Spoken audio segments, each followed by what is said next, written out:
All right, last time we were working in section 6.4, we were talking about proportional reasoning. And I'd like to just real quickly run through the setup that we did on the last three problems because we have a couple more that are similar. And so let's take a look at these three. So on an example 3, we talked about Jim, and he was working and he had vacation time. And so when we were reading this, we were looking for the things that were being compared. And there's two things being compared in a proportions problem. So in this case, there was the what has he got now and what will he have later comparison. And then there was the number of months that he's worked and the number of days that he has a vacation comparison. And so one of the comparisons will go on either side of the equal sign. And then one of the comparisons will go on the numerator versus the denominator of the fractions. And so you can set it up in either direction. It doesn't have to be set up the way that we did, but you will end up with the same answer either way. So on this one, we set up his number of working days on top, or number of working months on top, and his number of vacation days on bottom. And you don't need the units to match between those, right? The months have to match along the top, the days have to match along bottom, but they don't have to all be in days or anything like that. And then we had the now on the left, and we had the future, what's going to happen later on the right. And we were able to solve the proportion. Make sure when you're working these are context questions, so they should have values that make sense, right? So if at the end we had gotten something that, in this case, number of days could be prorated, but let's say we're doing something where we get number of people out of it and you tell me 4.9 at the end, we got a problem. So it's a lot easier to remember that if you're consistently putting units on, which you should be too, to make sure that your answer makes sense. So in this one we had, on a city map, a rectangular park, a length, and then we have the actual length and width of the park. So again, there's two comparisons. There's the actual size versus the map size, and then there's the length versus the width. Those are our two comparisons. So on this one, we decided to put the real values of the size of the park on top and the map values on bottom, and we decided to put the length on the left and the width on the right. That's how we set it up. And again, we got decimals at the end, and that's totally appropriate. It makes sense to talk about 2.4 inches. And then on our last one, Kierra and Dora, it was a very interesting one because there's two different ways that are actually quite different to set them up. So the most natural comparison to make is Kierra versus Dora, but an alternate comparison to make would be Kierra versus the total that they did together. And so if we think about it as Kierra and the total, the solving of it's a little bit simpler, a little quicker, but it's not as a natural approach as Kierra versus Dora, not versus, but compared to Dora. And then of course we have their number of hours that they worked compared to the amount of money that they made. So on the left-hand side, what we did is we set up the amount of money that they were paid compared to how many hours they worked, and we did Kierra compared to Dora. But in the alternate view, we did Kierra compared to the total of what was happening. And on that one, again, we put the dollars amount on top and the total hours on bottom. And when you did the total hours for both girls, you had to add the total hours together. Okay? Again, it doesn't matter the setup. I mean, these are all appropriate setups, I should say it that way. It does matter. Obviously, there's plenty of things you could do that would not be correct. But there's multiple ways that you can do it, and they would be correct. Okay, so we have another one, I believe. Oh, yes. All right, at Rattlesnake School, the teacher-student ratio is 1 to 30. If the school has 1,200 students, how many additional teachers must be hired to reduce the ratio to 1 to 25? All right, so we're going to start out, this is kind of the double whammy question because we are asked to find an additional number of teachers, not just the new number of teachers or something like that. So we're going to have a two-step process. So let's start with the beginning part where it is that the student ratio is 1 to 30. So that's actually given to you already in a ratio, and it actually puts it in the order. So it says teacher to student, so teacher 1, student 30. Obviously that makes sense, but they do go in order. So let's set it up, since it's already given as a ratio, as teachers to students. So the ratio is given, that's one of the comparisons, to the actual. It's kind of like our map question, right? the real part to the actual part. Well, this is the ratio of the teachers to students and the actual number of teachers to students. Okay, so far so good? So it says that our ratio of teachers to students is 1 to 30. And then what is the 1,200? What is that? The total number of students. So we don't actually know how many teachers are even in the school right now. But we can find it out, right? Sure we can. That's our numerator, the piece is missing. So if I cross multiply, what will my next step look like? Yep, 1,200 equals 30x. And then what? Divide by 30. So how many teachers are in our school? There are 40 teachers now. Okay, 40 teachers now.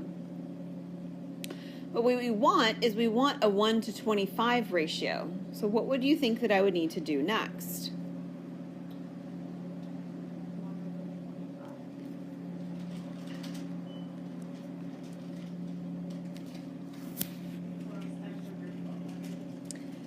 Yeah, and just so that I'm clear that my x's mean different things, I'm just going to use y, just so it's a different letter. If you use x, it's not going to hurt anything. I just don't want to confuse the issue.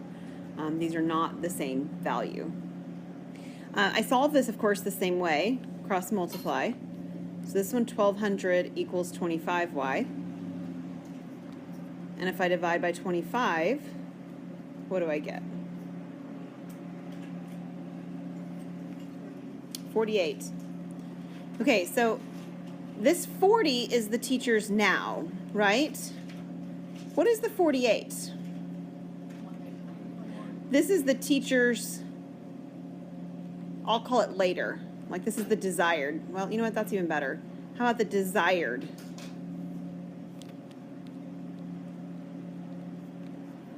Number of teachers, right? They want 48, they only have 40.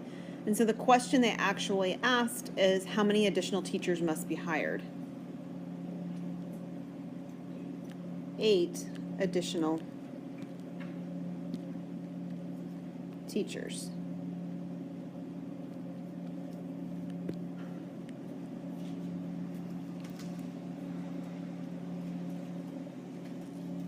Does that make sense? Yeah? Awesome. So we would need 8 more teachers to actually reduce that workload.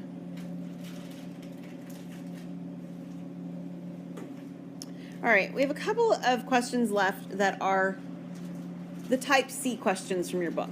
I always like to have a couple of examples, or at least I try to, so you can see sort of the extension ideas that they're going to ask you to think about when you get into those problems in your book.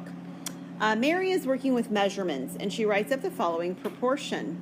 12 inches over 1 feet equals 5 feet over 60 inches. How would you help her?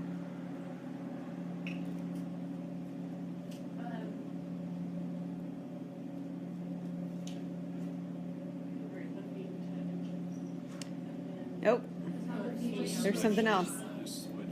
Okay, switch what? Matt, I hear your voice first. 1 foot over 12 inches. Okay, so you would like to switch to this, and what do you mean by switch? The 12 inches would go on the bottom and the 1 foot. Okay, so you would suggest to rewrite as 1 foot over 12 inches equals 5 feet over 60 inches. Now I need to know why. It's a good suggestion. Why might we want to do that? Because you have to either have all inches on top, half feet on bottom, or inches on one side of the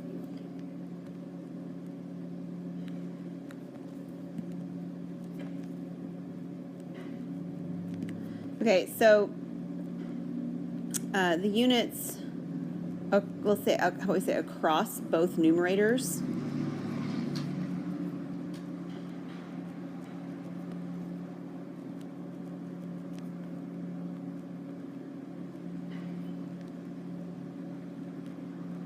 need to match. And the same for denominators.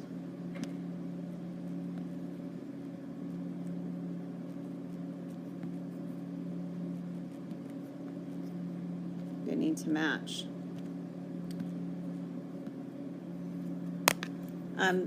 The problem is, and if you look at it very quickly, I shouldn't say quickly, if we look at it isolated, the left-hand side versus the right-hand side, both those ratios individually are okay, correct? There's actually nothing wrong with the ratios themselves. The ratios are simply in a different order from the left-hand side to the right-hand side, correct? The comparison that they're making of inches to feet is correct on the left, correct on the right, no problem. They're just being compared in a different order. It's kind of like this particular problem, it was called the teacher-student ratio, but you probably have heard student-teacher ratio said verbally more frequently, right? It's the same thing, it just reverses the order of the ratio, yeah? So the issue is the ratios need to be in the same order to set up an equal proportion.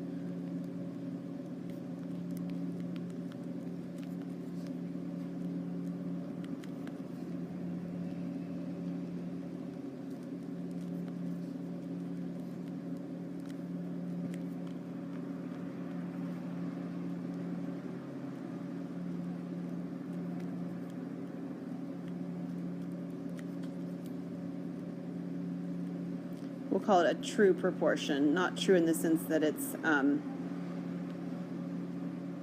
true in the sense that it's actually equal. We'll say it that way. A true proportion, a proportion that's actually equal on both sides.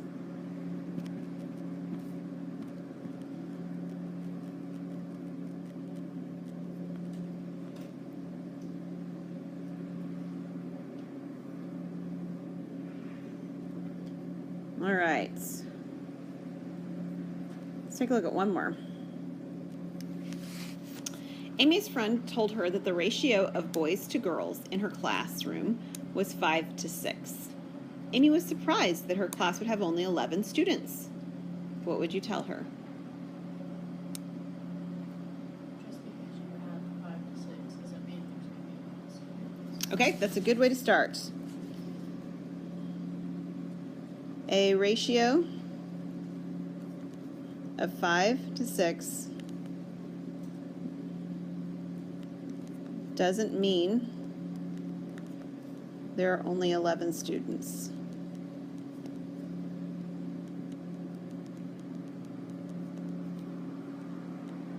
Could there be only 11 students?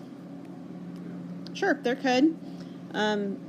Maybe you're at a private school, class sizes are smaller. Or maybe you're in a special education classroom or something like that. So the class, I mean, it could be 11, right? Like it could, but it doesn't have to be. So I liked your language, though, what you used there, Brooke. So what else could it be? It's reduced. Okay, so can we give an example of a different option that would still give me the 5 to 6? 10 to 12. So for example, what is it? Let's see, boys is the 5. Okay, so for example, if I had 10 boys and 12 girls, which of course is 22 students, probably more typical for a traditional public school, gen ed kind of classroom, just a regular classroom, 22 students would also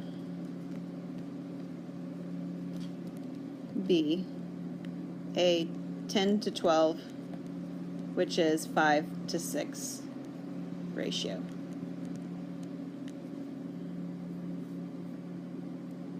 Are those the only two options?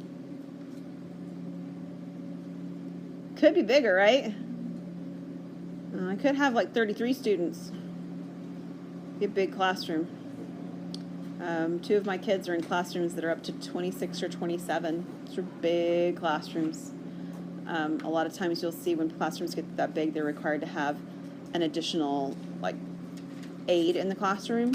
That may not be a traditional teacher, but that actually helps in terms of their numbers to make sure that their numbers are a little bit more appropriate. So.